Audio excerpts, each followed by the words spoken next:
Une fois n'est pas coutume, me revoilà dans la forêt à balader mon chien. Et ce matin, j'avais envie de faire une vidéo sur la valorisation, sur notre incapacité, j'ai envie de dire, ou notre difficulté à recevoir des compliments. Je te fais cette vidéo parce que hier soir, j'étais à une constellation familiale. Si tu connais pas ça, vraiment, je t'encourage à le découvrir.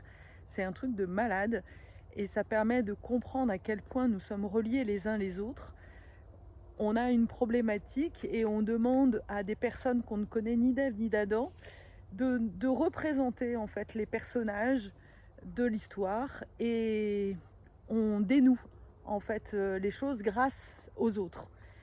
Et c'est vraiment fabuleux. Et donc à cette constellation plutôt était réalisée par un ami très cher qui se cherche depuis longtemps, qui a passé des années à faire de l'informatique et qui a vraiment des dons d'intuition de malade, et qui vient de faire finir une formation de constellateur et qui réalise à quel point il est à sa place. Et c'est magnifique en fait de voir à quel point il est à sa place en tant que constellateur. Et à la fin, donc tout le monde lui faisait des retours vraiment super, et j'ai pu voir à quel point c'était compliqué pour lui en fait de recevoir en fait ces félicitations, ces retours positifs. Et donc on a échangé avec les personnes qui étaient là sur cette difficulté en fait que l'on a nous en tant qu'humains, et surtout en tant qu'hypersensible, à recevoir les compliments. Souvent quand on rêve en fait de recevoir de l'amour, de l'attention, de la reconnaissance, mais en réalité il y a une part de nous qui ne nous autorise pas à le recevoir. On quête parce que c'est quelque chose que l'on n'a pas reçu de nos parents. Donc on est vraiment des mendiants de reconnaissance et d'amour. Mais une fois que ça arrive, on a l'impression, on a plutôt envie de se mettre dans un trou de souris, tellement on est mal à l'aise de recevoir ces compliments-là. Et c'est ça qu'on doit apprendre en fait, à recevoir, à accepter en fait ce que les autres nous renvoient de beau chez nous en fait.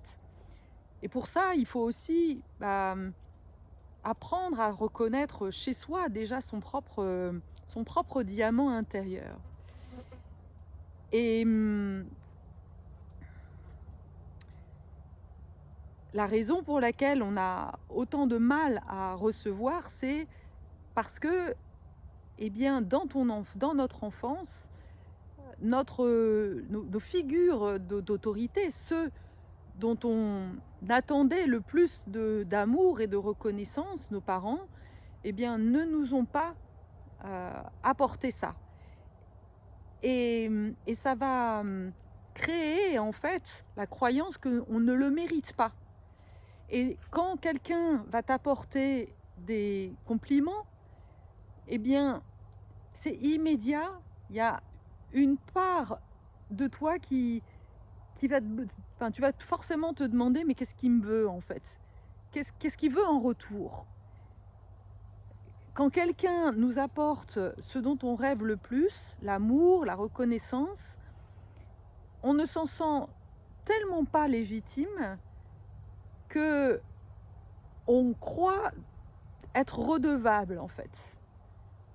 On croit que cette personne-là n'est pas sincère. On se dit que c'est pas possible, qu'elle n'est pas honnête, qu'elle n'est pas sincère, et que du coup, elle le dit dans une intention de recevoir quelque chose. Il y a une espèce on est persuadé que c'est de la manipulation. Alors qu'en réalité, si on revient à l'intérieur de notre cœur, et c'est ce que je t'invite à faire, de revenir à l'intérieur de toi et de juste ressentir en fait qu'est-ce que ça fait. La meilleure preuve de ça, c'est que quand on dit merci, même simplement un merci. Tu donnes un cadeau, on te dit merci, et la première des choses que tu réponds souvent, c'est « non, mais c'est rien, c'est normal ». Mais non, c'est pas normal. C'est normal de dire merci. Et alors, qu'est-ce que ça fait si tu ne reçois pas en fait ces merci, si tu ne reçois pas en fait le retour de cette générosité que tu fais? Tu es généreux, tu reçois un merci.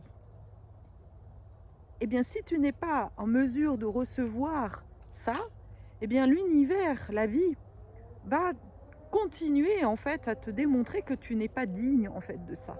Pour te le montrer en fait, pas pour te punir, mais juste pour que tu en aies conscience. Et c'est à ce moment-là où eh bien, tu vas tu vas rencontrer peut-être quelqu'un de toxique, quelqu'un qui va vraiment pas qui va pas te renvoyer en fait ta générosité. Ou alors ça peut se manifester aussi autrement à travers l'argent. Puisque l'amour, l'argent, la sexualité, tout ça c'est la même énergie, c'est le chakra racine. Donc si tu n'es pas dans cette abondance, si tu n'es pas prêt à recevoir l'abondance de la vie, et voilà, moi j'adore venir en forêt parce que là il y a de l'abondance en profusion, surtout en ce moment parce qu'il pleut beaucoup. Le soleil, il te faut réapprendre à ressentir, à recevoir les cadeaux de la vie, les cadeaux de la nature. Ça passe par là aussi. Et c'est au fur et à mesure que tu te réappropries, que tu retrouves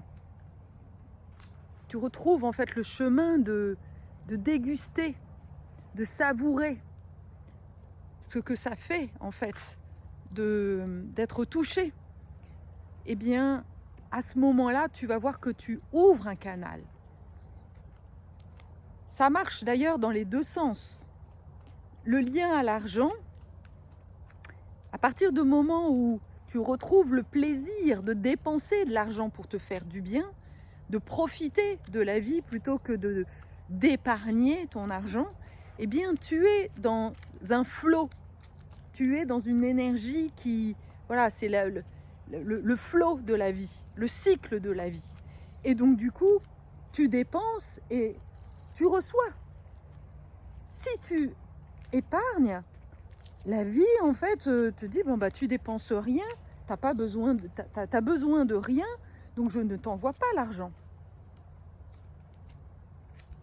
Bon, ça c'est encore un autre sujet, je pense que je ferai une autre vidéo sur ce lien à l'argent qui est vraiment hyper intéressant, mais c'est quand même très lié par rapport à l'amour.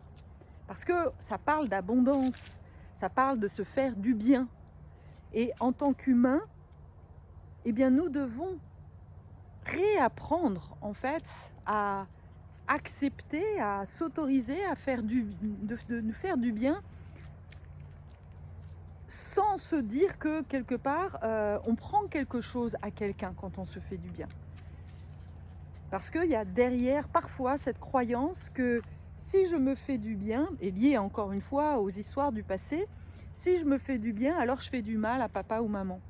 Et donc j'arrête en fait de me faire du bien parce que ça va faire de l'ombre à quelqu'un en fait.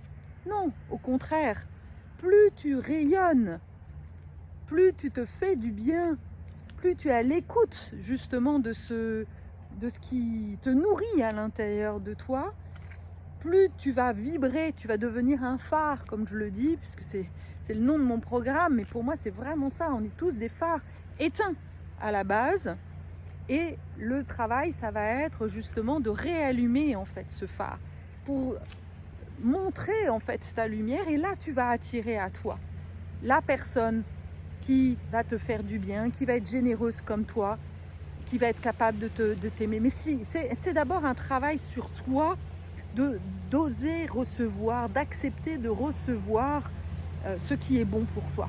Voilà. Il y a une moissonneuse ou je sais pas quoi qui est juste à côté, donc je vais arrêter là, sinon ça risque de faire du bruit. Je t'embrasse, à bientôt.